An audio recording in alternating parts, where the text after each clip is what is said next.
नमस्कार, आप देख रहे हैं आवाज इंडिया, देश की भरोसेमंद आवाज। मैं हूं पिंकी। खबरों का सिलसिला शुरू करने से पहले आइए नजर डालते हैं आज के हेडलाइंस पर। दुबई एयर शो में तेजस क्रैश, पायलट शहीद, आग के गोले में बदला फाइटर जेट। बिहार की जीत, घुसपैठियों के खिलाफ देश का जनादेश, एसआईआर पर अमित शाह का बड़ा हमला। कोयला घोटाले पर ईडी का बड़ा एक्शन, झारखंड बंगाल में 40 से ज्यादा ठिकानों पर छापे। मालवानी पैटर्न पर संग्राम, असलम शेख के खिलाफ शिकायत, अमित साटम ने कहा पाकिस्तान की औलाद। और भारत साउथ अफ्रीका दूसरा टेस्ट, गिल बाहर, पंत कप्तान, कल जीत की अंतिम लड़ाई। अब खबरें विस्तार से। बड़ी खबर आ रही है दुबई से। दुबई एयर शो में हिस्सा ले रहा एक तेजस विमान दुर्घटनाग्रस्त हो गया। हिंदुस्तान एरोनॉटिक्स लिमिटेड यानी कि HAL निर्मित ये विमान स्थानीय समय अनुसार दोपहर करीब 2:10 पर हवाई प्रदर्शन करते समय नीचे आ गिरा। दुबई एयर शो के बीच आसमान में उड़ता हिंदुस्तान का तेजस अचानक नीचे आ दिखा और कुछ ही सेकंड में धड़ाम, जमीन पर गिरते ही आग का विशाल गोला बन गया। चारों तरफ सिर्फ धुआं, अफरा तफरी और दहशत की चीखें। स्थानीय समय अनुसार दोपहर 2:10 पर तेजस फाइटर जेट अपनी परफॉर्मेंस के दौरान रूटीन मैन्यूवर कर रहा था, लेकिन अचानक कंट्रोल खो बैठा। हजारों दर्शक ये हादसा अपनी आंखों से लाइव देखते रह गए। कोई भागा, कोई सहमा, हर कोई खौफ में डूब गया। इंडियन एयरफोर्स ने पुष्टि की, इस हादसे में तेजस के पायलट की मौत हो गई है। हादसे के बाद रेस्क्यू टीमें तुरंत मौके पर पहुंची, लेकिन धमाके और आग की लपटों ने किसी को पास भी आने नहीं दिया। देश के बेहतरीन फाइटर जेट्स में गिने जाने वाले तेजस का यूं हादसे का शिकार होना एक बड़ा झटका है। HAL के मुताबिक तेजस 4.5 जनरेशन का मल्टी रोल फाइटर जेट है। आक्रमण से लेकर ग्राउंड स्ट्राइक तक हर मैदान में तैयार। लेकिन दुबई की धरती पर यह स्वदेशी ताकत मिट्टी में मिली दिखाई दी। हादसे का वीडियो सोशल मीडिया पर वायरल है और हर फ्रेम हादसे की भयावह तस्वीर बयां कर रहा है। एक तरफ भारत का गर्व तेजस, दूसरी तरफ हादसे की वो चीखें, जो आग का गोला और एक पायलट की कुर्बानी। अब सबसे बड़ा सवाल, दुबई एयर शो में यह क्रैश कैसे हुआ? तकनीकी खराबी या फिर कोई और वजह? जांच जारी है, लेकिन आसमान आज एक वीर को खो बैठा है। फैसलाबाद से एक दिल दहला देने वाली तस्वीर, एक खौफनाक धमाका और देखते ही देखते पूरी इमारत मलबे में तब्दील। पाकिस्तान के पंजाब प्रांत में आज सुबह वो मंजर सामने आया जिसने पूरे इलाके को दहशत में डाल दिया है। एक कारखाने के अंदर अचानक गैस लीक हुई और अगले ही पल भयंकर विस्फोट। धमाका इतना तेज और इतना विनाशकारी कि कारखाने की पूरी बिल्डिंग ढह गई। आसपास के 7 घरों की छतें तक गिर पड़ी हैं। लोग चीखते हुए बाहर भागते दिखे, धुआं, मलबा और हर तरफ अफरा तफरी। रेस्क्यू टीमें जब मौके पर पहुंची तो जो नजारा था वो रूह कपा देने वाला था। मलबे में दबे लोग, टूटी दीवारें, बिखरी जिंदगियां। रेस्क्यू 1-1-2-2 ने शुरुआत में 10 मौतों की पुष्टि की है, लेकिन जैसे जैसे मलबा हटता गया हकीकत और भी दर्दनाक निकलती गई। कमिश्नर ऑफिस की रिपोर्ट के मुताबिक अब तक 15 शव निकाले जा चुके हैं। कई लोग घायल हैं, 10 अस्पताल में भर्ती हैं, जबकि 3 को प्राथमिक इलाज के बाद घर भेजा गया है। पहले माना गया था कि बॉयलर धमाका हुआ है, लेकिन बाद में जांच में सामने आया है कि विस्फोट गैस लीकेज के कारण यह हादसा हुआ है। अब इस पूरे हादसे की जांच के लिए 5 सदस्यीय टीम गठित कर दी गई है। पंजाब की मुख्यमंत्री और नवाज शरीफ की बेटी मरियम नवाज ने भी इस दर्दनाक हादसे पर गहरा दुख जताया है और फैसलाबाद कमिश्नर से पूरी रिपोर्ट तलब की है। एक ही धमाके में टूट गई 15 जिंदगियां, एक ही लापरवाही ने उजाड़ दिया इतने घरों का सुकून। फैसलाबाद की ये त्रासदी कई सवाल छोड़ गई है और सबसे बड़ा सवाल, आखिर कब तक लापरवाही से मौतों का ये सिलसिला यूं ही जारी रहेगा? बिहार के चुनाव नतीजों ने देश की राजनीति में बड़ा संदेश दे दिया है और इसी संदेश को आज केंद्रीय गृह मंत्री अमित शाह ने और भी साफ शब्दों में पढ़कर सुनाया। शाह ने कहा कि बिहार की जीत सिर्फ एनडीए की जीत नहीं, ये घुसपैठियों के खिलाफ पूरे देश का जनादेश है। अमित शाह ने विपक्ष पर तीखा हमला बोला, कहा टीएमसी हो या महागठबंधन, ये सब एसआईआर प्रक्रिया का है, इसीलिए विरोध कर रहे हैं क्योंकि ये घुसपैठियों को वोटर बनाए रखना चाहते हैं। शाह ने इसे मतदाता सूची का शुद्धिकरण बताया और साफ कहा है कि सरकार की प्राथमिकता एक एक घुसपैठी को देश से बाहर करना है। भुज में बीएसएफ के 61वें स्थापना दिवस पर शाह ने कहा कि देश की सीमाओं पर बीएसएफ घुसपैठ रोकने की लड़ाई लड़ रही है। ये केवल सुरक्षा का नहीं, लोकतंत्र को प्रदूषण से बचाने का सवाल है। लेकिन शाह के मुताबिक विपक्ष बीएसएफ की कोशिशों को भी कमजोर करने में लगा है। पश्चिम बंगाल का जिक्र करते हुए उन्होंने कहा, वहां चुनाव से पहले एसआईआर का विरोध इसीलिए किया जा रहा है ताकि लाखों फर्जी वोटर लिस्ट बने रहें, और इधर बिहार में परिणाम सबके सामने है। 243 सीटों में से 203 पर एनडीए की भारी जीत, और शाह ने इसे जनता का दो टूक फैसला बताया। उन्होंने कहा कि बिहार चुनाव ने साफ कर दिया है कि देश की जनता घुसपैठियों के समर्थन में खड़ी पार्टियों को कभी मंजूरी नहीं करेगी।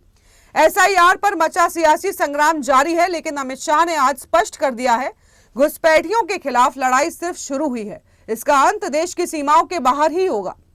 और घुसपैठ को रोकना न केवल देश की सुरक्षा के लिए जरूरी है, देश की लोकतांत्रिक व्यवस्था को प्रदूषित होने से बचाने के लिए भी घुसपैठ को रोकना जरूरी है।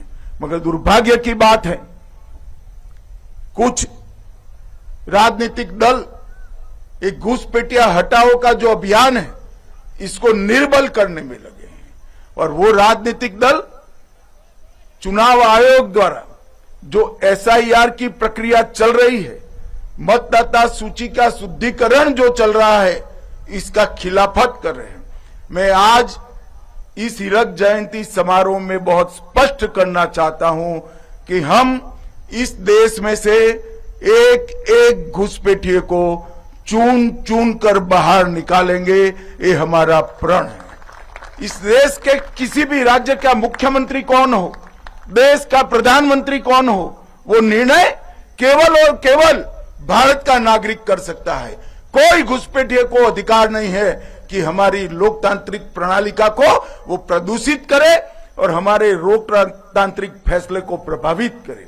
मित्रों, एसआईआर देश को एक प्रकार से हमारे लोकतंत्र को सुरक्षित करने का और निर्मल करने की प्रक्रिया है। मैं आज यहां से अपील करना चाहता हूं कि देश की जनता एसआईआर की प्रक्रिया में जो चुनाव आयोग के द्वारा चल रही है उसका पूरा समर्थन करे। और मैं आगाह भी करना चाहता हूं उन राजनीतिक दलों को जो घुसपैठियों के संरक्षण में लगे हैं। बिहार के चुनाव देश की जनता का मैंडेट है, और वो मैंडेट घुसपैठियों की उपस्थिति के खिलाफ। जो दल घुसपैठियों को सुरक्षित करने के लिए, मतदाता सूची में सुरक्षित करने के लिए काम कर रहे हैं, उनको ज्ञात होना चाहिए कि देश की जनता कभी ऐसे इरादों का समर्थन नहीं करेगी। देश में एसआईआर को लेकर मचा सियासी तूफान थमने का नाम नहीं ले रहा है, और अब इस विवाद में बीजेपी ने विपक्ष पर सीधा सीधा हमला बोला है। केंद्रीय राज्य मंत्री एसपी सिंह बघेल ने विपक्ष पर आरोप लगाया है कि वो विदेशी घुसपैठियों को भारत में वोटर बनाना चाहते हैं, और यही उनकी राजनीति की असली स्क्रिप्ट है।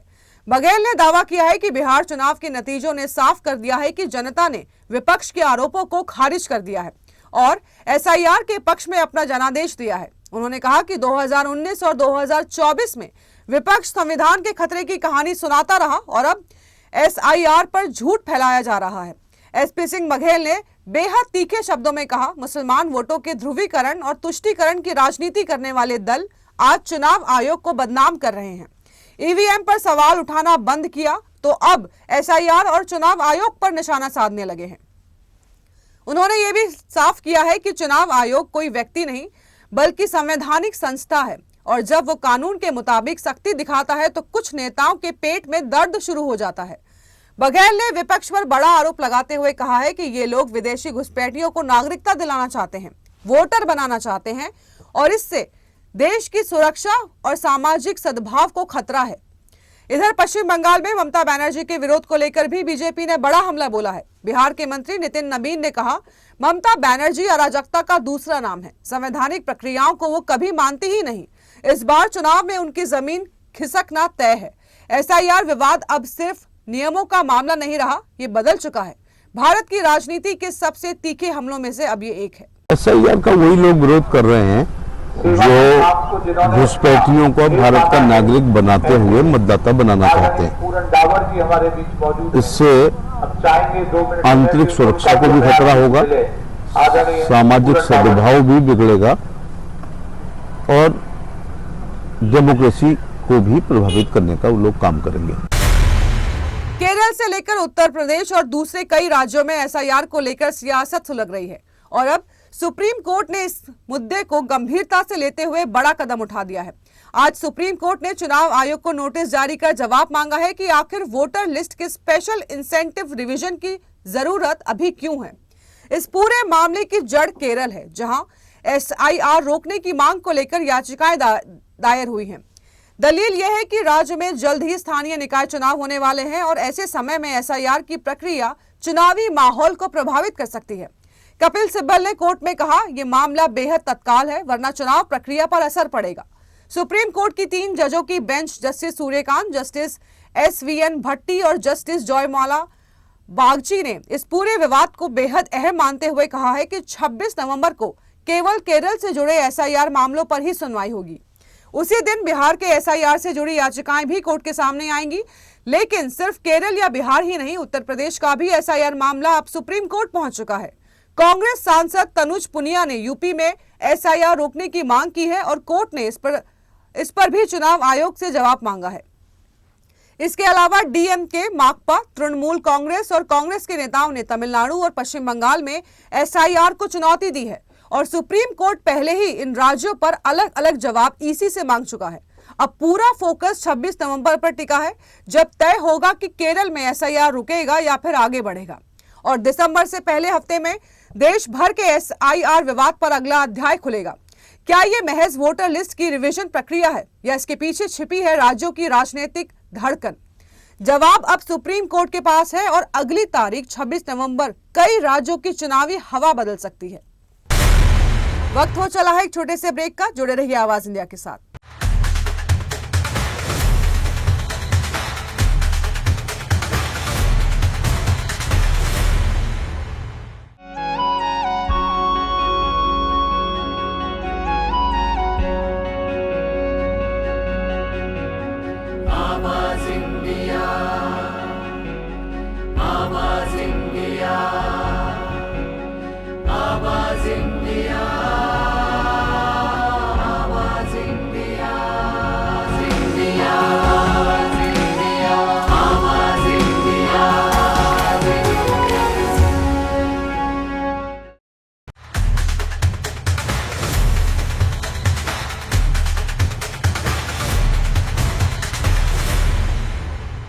ब्रेक के बाद आप सभी का स्वागत है। बढ़ते हैं खबरों की ओर।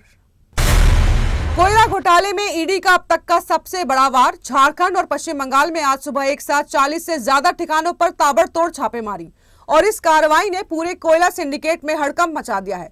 झारखंड के धनबाद में कोल कारोबारी एलबी सिंह के घर, ऑफिस और उनसे जुड़े कुल 16 ठिकानों पर दबिश। देवबिला से लेकर कई इलाकों में ईडी की टीमों ने एक साथ रेड की है। कोयले की चोरी और तस्करी से जुड़े पुरानी फाइलें, सौदे के दस्तावेज और इलेक्ट्रॉनिक डेटा खंगाले जा रहे हैं। इस पूरे केस में सिर्फ एक नहीं बल्कि कई बड़े नामों का कनेक्शन भी सामने आया है। अनिल गोयल, संजय उद्योग, अमर मंडल और एलबी सिंह, ये वही नेटवर्क है जिन पर सरकारी खदानों से बड़े पैमाने पर कोयला चोरी कर खुलेआम तस्करी का आरोप है। सरकार को हुए सैकड़ों करोड़ के नुकसान की जांच अब तेज हो गई है। उधर पश्चिम बंगाल में भी ईडी की टीमें दुर्गापुर, पुरुलिया, हावड़ा और कोलकाता में पहुंची। कुल 24 जगहों पर रेड, कोयला की गैर कानूनी माइनिंग, ट्रांसपोर्टेशन और स्टोरेज से जुड़े ठिकानों पर छापेमारी। नरेंद्र खरका, युधिष्ठिर घोष और कृष्ण मुरारी कयाल से जुड़े परिसरों में भी तलाशी जारी है। आज की ये एक्शन झारखंड और बंगाल में कोयला माफियाओं के खिलाफ सबसे बड़ा कोऑर्डिनेट ऑपरेशन माना जा रहा है और संकेत साफ है कि जांच आगे बढ़ी तो आने वाले दिनों में कई बड़े खुलासे और बड़ी गिरफ्तारियां हो सकती है। ईडी की ये पूरी कार्रवाई अभी भी जारी है। बिहार में कानून व्यवस्था पर बड़ा सवाल खड़ा करने वाली एक सनसनीखेज वारदात सामने आई है। मोतिहारी जिले में विकासशील इंसान पार्टी यानी कि वीआईपी के नेता कामेश्वर साहनी की आज सुबह बाइक सवार बदमाशों ने गोलियों से छलनी कर हत्या कर दी। सुबह का वक्त था, घर के बाहर हाथ पैर धो रहे थे साहनी और तभी मौत बनकर आए 2 हमलावर बाइक से उतरे और अंधाधुंध फायरिंग शुरू कर दी। सिर और सीने में गोलियां लगी है। मौके पर ही उनकी मौत हो गई है। वारदात के बाद पूरे इलाके में दहशत फैल गई। रक्सौल डीएसपी मनीष आनंद मौके पर पहुंचे हैं, घटनास्थल का निरीक्षण किया है और इलाके को घेर कर सीसीटीवी खंगालने की कार्रवाई शुरू कर दी गई है। एफएसएल टीम, डॉग स्क्वाड सबूत जुटाने में जुटे हैं। हत्या क्यों की गई? क्या ये कोई पुरानी दुश्मनी का मामला है या राजनीतिक साजिश या फिर कोई गैंगवार? पुलिस हर एंगल से जांच में जुटी है। 2 संदिग्धों की पहचान हो चुकी है, छापेमारी जारी है और सामने आ रहा है साहनी के खिलाफ कई केस पहले से दर्ज थे। मतलब उनकी दुश्मनी भी कम नहीं थी। फिलहाल पुलिस क्रिमिनल बैकग्राउंड से लेकर पर्सनल रंजिश और राजनीतिक विवाद सब पर जांच आगे बढ़ा रही है। बिहार में वीआईपी नेता की खुलेआम हत्या ने एक बार फिर यह सवाल खड़ा कर दिया है कि राज्य में अपराधियों के हौसले इतने बुलंद क्यों हैं? सुबह सुबह घर के बाहर खड़े एक राजनीतिक कार्यकर्ता को गोलियों से भून कर निकल जाना, क्या यह सिर्फ एक हत्या है या इसके पीछे कोई बड़ा संदेश छुपा है? जांच जारी है, पर मोतिहारी में गोलियों की गूंज ने सियासत से लेकर सिस्टम तक सबको झकझोर कर रख दिया है। महाराष्ट्र में सियासत एक बार फिर गर्मा गई है। बीजेपी के वरिष्ठ मंत्री मंगल प्रभात लोढ़ा ने दावा किया है कि उन्हें कांग्रेस के एक बड़े विधायक असलम शेख से धमकी मिली है और उन्होंने इसकी औपचारिक शिकायत सीधे मुंबई पुलिस में दर्ज कराई है। मालवानी इलाके में सरकारी जमीन पर बड़े पैमाने पर अतिक्रमण के खिलाफ कार्रवाई चल रही थी, लेकिन मंत्री लोढ़ा का आरोप है कि कुछ राजनीतिक ताकतें इस कार्रवाई को रोकने के लिए दबाव बना रही हैं। लोढ़ा का कहना है कि अतिक्रमण को बचाने वाले ने न सिर्फ उन्हें बल्कि उनके परिवार को भी निशाना बनाया है। धमकियों तक बात पहुंच गई है। सोशल मीडिया पर वायरल एक वीडियो की लिंक भी उन्होंने पुलिस को सबूत के तौर पर सौंप दी है। इधर आरोपों पर सियासत गर्मा गई है। मुंबई बीजेपी अध्यक्ष अमित साटम ने असलम शेख पर जोरदार पलटवार करते हुए कहा है कि हम मालवानी पैटर्न से डरने वाले नहीं हैं और असलम शेख को कार्रवाई के लिए पुलिस कमिश्नर के सामने कटघरे में खड़ा किया जाएगा। साटम ने तो उन्हें पाकिस्तान की औलाद कहकर हमला बोल दिया, जिससे राजनीति का पारा और भी चढ़ गया है। अब यह मामला सिर्फ अतिक्रमण तक सीमित नहीं रह गया है, बल्कि सत्ता पक्ष और विपक्ष के बीच नए संघर्ष की शुरुआत है। आने वाले दिनों में महाराष्ट्र की राजनीतिक गर्मी और बढ़ने वाली है। आइए देखते हैं अमित साटम का बयान। पाकिस्तान की औलाद असलम शेख जिस प्रकार की धमकियां हमारे माननीय मंत्री मंगल प्रभात लोढ़ा जी को दे रहे, उनको और उनके पूरे परिवार को खत्म करने का धमकी जो असलम शेख दे रहे, मैं असलम शेख को ये कहना चाहता हूं कि आप जैसे पाकिस्तान की औलाद ने दी हुई धमकियों से हम डरते नहीं हैं और आप जिस प्रकार का मालवनी पैटर्न उस मालाड में चला रहे हो, उस मालवनी पैटर्न को हमेशा के लिए हम उखाड़ कर फेंक देंगे और आप जिस प्रकार की धमकियां दे रहे हो उससे हम डरते तो है नहीं और कायदे के अधीन रहकर उसके ऊपर जो कार्रवाई है वो की जाएगी। लोढ़ा जी ने मुंबई के पुलिस कमिश्नर को पत्र लिखा है और मुंबई के पुलिस कमिश्नर से हमारी ये मांग है कि वो असलम शेख के ऊपर कार्रवाई करे। वक्त हो चला है एक छोटे से ब्रेक का। जुड़े रहिए आवाज इंडिया के साथ।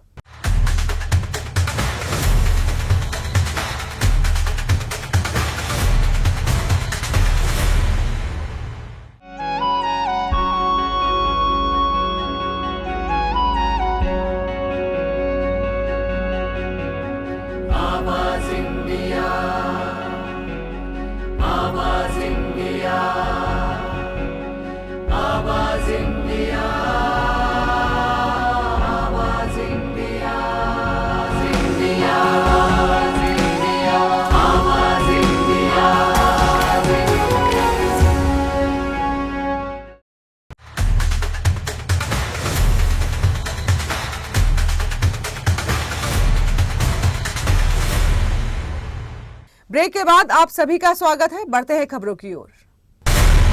भारत और साउथ अफ्रीका के बीच 2 टेस्ट मैचों की सीरीज का दूसरा और निर्णायक मुकाबला कल से गुवाहाटी के बरसापारा स्टेडियम में खेला जाएगा, लेकिन टीम इंडिया के लिए सबसे बड़ा झटका कप्तान शुभमन गिल चोट की वजह से बाहर हो गए हैं। गिल की गर्दन में तेज दर्द और ऐंठन के कारण उन्हें कोलकाता टेस्ट में रिटायर्ड हर्ट होना पड़ा और अब बीसीसीआई ने आधिकारिक तौर पर कंफर्म कर दिया है कि गिल दूसरा टेस्ट नहीं खेलेंगे। गिल की गैर मौजूदगी में ऋषभ पंत की टीम कप्तान संभालेंगे। ऋषभ पंत पहली बार किसी टेस्ट में पंत बतौर कप्तान मैदान पर उतरेंगे और भारत के सामने अब सिर्फ एक ही रास्ता, सीरीज बचाना। भारत पहले ही 0-1 से पीछे है और साउथ अफ्रीका और एक जीत के साथ क्लीन स्वीप करने की तैयारी में है। ऐसे में बरसापारा की पिच जो पहली बार टेस्ट मैच की मेजबानी करने जा रही है, टीम की प्लेइंग 11 को और भी अहम बना देती है। पहले टेस्ट में भारतीय बल्लेबाज शुरुआती ओवर्स में पेस और बाद में स्पिन के सामने टिक नहीं पाए। लगातार दबाव, लगातार विकेट और नतीजा 30 रन से हार। अब सवाल यह है कि गिल की जगह आखिर कौन? टीम मैनेजमेंट के पास 2 साफ ऑप्शंस ऑप्शन दिखाई दे रहे हैं साई सुदर्शन या फिर देवदत्त पड्डीकल। लेकिन ऑलराउंडर नीतीश रेड्डी को दोबारा स्क्वाड में शामिल किए जाने के बाद हालात और दिलचस्प हो गए हैं। रेड्डी को तभी मौका मिलेगा जब वॉशिंगटन सुंदर या फिर अक्षर पटेल में से कोई एक बाहर बैठे। यानी चुनाव मुश्किल लेकिन जरूरी। हेड टू हेड की बात करें तो आंकड़े भी भारत पर दबाव बढ़ाते हैं। दोनों टीमों के बीच खेले गए 44 टेस्ट में से भारत ने 16 जबकि साउथ अफ्रीका ने 19 मैच जीते हैं। अपने ही घर में भले ही भारत थोड़ा आगे है, लेकिन मौजूदा फॉर्म और हालात टीम इंडिया से कम एक परफेक्ट टेस्ट की मांग कर रहे हैं। अब सबकी नजरें होंगी पंत की कप्तानी, बरसापारा की पिच और भारत की उस जुझारू वापसी पर जो सीरीज को जीवित रख सकती है। एशिया कप की गूंज एक बार फिर गूंज उठी है और सबसे बड़ा सवाल, क्या दिसंबर में फिर क्रिकेट का मैदान भारत और पाकिस्तान की टक्कर से दहलने वाला है? जी हां, तैयारी कर लीजिए क्योंकि एसीसी ने अंडर 19 एशिया कप का शेड्यूल जारी कर दिया है और इसमें सबसे बड़ा मुकाबला फिर से वही भारत बनाम पाकिस्तान। 12 दिसंबर से टूर्नामेंट का आगाज और ठीक 2 दिन पहले यानी कि 14 दिसंबर का वो दिन आएगा जब एक बार फिर दो पुराने प्रतिद्वंदी एक ही मैदान पर इतिहास के अगले पन्ने लिखने उतरेंगे। 8 टीमें, 2 ग्रुप और भारत पाकिस्तान को फिर एक ग्रुप में रखा जाएगा। यानी इस बार वो रोमांच, वो दबाव और वो जज्बा जो सिर्फ इंडो पाक मैच में दिखता है, दोबारा देखने को मिलेगा। भारतीय टीम 12 दिसंबर को अपना पहला मुकाबला खेलेगी। सामने कौन होगा ये क्वालिफायर तय करेगा, लेकिन 14 को होने वाला मुकाबला संडे का सुपर संडे बन जाएगा। सेमीफाइनल 19 दिसंबर को और फाइनल 21 दिसंबर को खेला जाएगा।